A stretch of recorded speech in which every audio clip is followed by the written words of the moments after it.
मुझे एक सिस्टर का कमेंट आया था, आप ही मेरी आईब्राउज बहुत बड़ी हैं, प्लीज़ एक वीडियो बनाइए। आईब्राउज बनवाना हराम है या हलाल?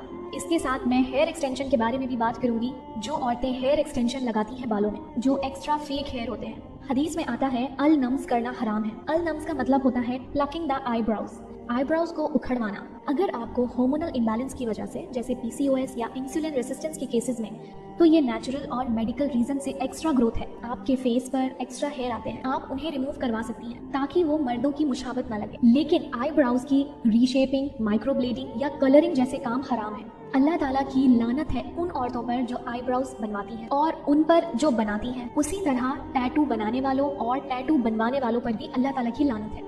आईब्राउज बनवाना सख्त मना है, लेकिन अगर हार्मोनल इम्बैलेंस की वजह से आपको इजाफी बाल आते हैं, इसके बीच में होते हैं, आपके फेस पर या फोरहेड पर आते हैं, तो आप उनको नीट करवा सकती हैं। आईब्राउ की शेप नहीं खराब कर सकती। जो आपकी ओरिजिनल है आप उसको पतला करवाएं या आप उसको थोड़ा सा मोटा करवाएं, ये सब नहीं कर सकती आप। आईब्राउज के बाल हैं, उससे ज्यादा अगर बाल जा रहे हैं तो आप उसको सीजर से ट्रिम कर लीजिए। आईब्राउ की शेप के साथ आपको छेड़खानी नहीं करनी। मुझे भी कई कमेंट्स मिलते हैं जहां लोग बोलते हैं आपकी आईब्राउज तो बनी हुई है, क्या ये हलाल है? तो मैं उन सबको बताना चाहती हूँ कि मैं भी कभी आईब्राउज बनवाती थी, अस्तगफिरुल्लाह। लेकिन जब मुझे इल्म हुआ आईब्राउज को प्लग करना, रीशेप करना हराम है, तो मैंने इसे छोड़ दिया अल्हम्दुलिल्लाह। मैंने जब फर्स्ट उम्रा किया उसके बाद से मैंने कभी भी अपनी आईब्राउज को रीशेप नहीं करवाया और ना ही कभी प्लग करवाया। इसका मतलब ये है कि अगर अल्लाह ताला ने किसी चीज से मना किया है तो हमें उससे बचना चाहिए, चाहे वो कितनी ही छोटी बात क्यों ना हो। इससे हमारी खूबसूरती में कोई फर्क नहीं पड़ता, लेकिन हम अल्लाह की लानत से बच जाते हैं। इसी तरह हेयर एक्सटेंशन,